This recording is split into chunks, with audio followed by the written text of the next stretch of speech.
যে আমি অন্তত 10টা প্রোডাক্ট ছাড়া মার্কেটে গেলে আমার কাছ থেকে মাল নেবে না, আমি অন্তত 5টা প্রোডাক্ট ছাড়া মার্কেটে গেলে আমি মাল বিক্রি করতে পারবো না। ভাই এইটা একবার আপনি 100% বিশ্বাস করেন, এই কথাটা ভুল।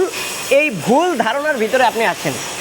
আপনি ধরেন আপনি এই প্লেট তৈরি করতেছেন, আপনি গ্লাস তৈরি করতেছে আরেক ভাই, বিরিয়ানি বক্স তৈরি করতেছে আরেক ভাই। এইভাবেই কিন্তু মার্কেটটা চলে। আপনি ধরেন একটা জুতার দোকানে গেলেন, 100 আইটেমের জুতা দেখবেন ওই দোকানে। এখন এই 100 আইটেমের জুতা কি আপনার তৈরি করা সম্ভব? যদি এটা করতেই পারেন তাহলে তো আপনি এখন শিল্পপতি থাকতেন। আপনি এই ছোটো ছোটো ব্যবসা এগুলোর ভিডিও দেখতেন না, বা এগুলো যে করবেন এরকম কোনো থাকতো না।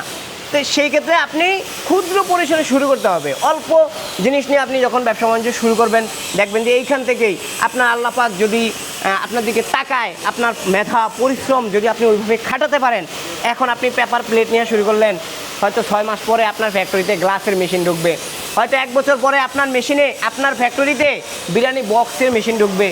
এইভাবেই তো ধীরে ধীরে চালাইবেন, এইভাবেই তো ধীরে ধীরে আগাইবেন। আপনি যতদিন পর্যন্ত চিন্তা করবেন যে সকল আইটেম নিয়ে আমি ব্যবসা শুরু করব, বিশ্বাস করেন আর না করেন ভাই, আপনার দ্বারা ব্যবসা কোনো দিনও শুরু হবে না। আপনি এই যে সারা দিন রাত এরকম ভিডিও দেখে যাবেন, আপনি সারা দিন রাত মানুষের পরামর্শ শুনে যাবেন, আপনি রাতের পর রাত আপনার চিন্তা চেতনা শুধু ওই থাকবে যে আমার কবে 1 কোটি টাকা হবে, কবে আমি 10টা মেশিন নিয়ে ব্যবসা শুরু করতে পারবো, এরকম চিন্তা চেতনা আপনার ভিতরে কাজ করবে। কিন্তু কোনো একবারে ক্ষুদ্র পুঁজি নিয়েও কোনো ব্যবসা আপনার শুরু করা আপনার দ্বারা হবে না ভাই, এটা আপনার বিশ্বাস করতে হবে।